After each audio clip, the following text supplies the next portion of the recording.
Now in Gujarat, where it seems that the Congress is resorting to desperate measures to win over voters. The party is trying hard to deflate the BJP's claims of a vibrant Gujarat, but it has goofed up in its campaign on malnourishment in the state. And now a war of words has begun, with the BJP alleging that the Congress is misleading the people of the state. At the center of the controversy is this photograph of a skinny child in the arms of its mother.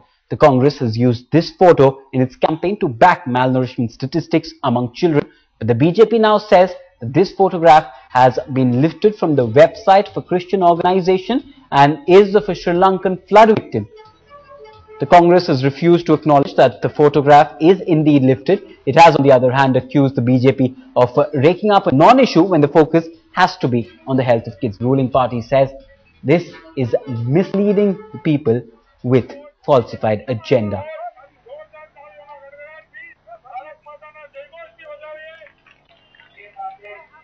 Congress का जितना भी प्रचार गुजरात में है वो झूठ पे आधारित है, तथ्यों पर आधारित नहीं है।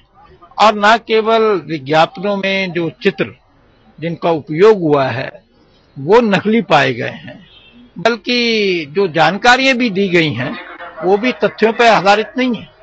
तो कांग्रेस के पास गुजरात में श्री नरेंद्र मोदी और उनकी भारतीय जनता पार्टी की जो सरकार है और जो उसका विकास का जो उसने काम किया है उसके बारे में कहने के लिए कुछ नहीं है।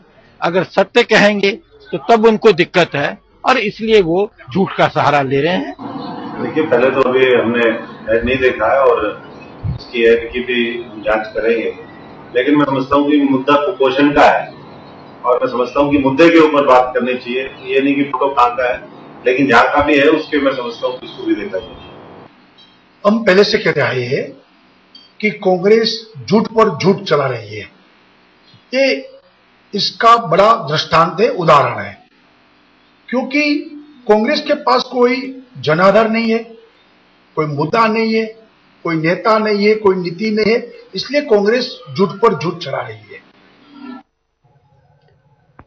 Now, this is not the first time that the Congress has goofed up in its campaign on malnourishment in the state.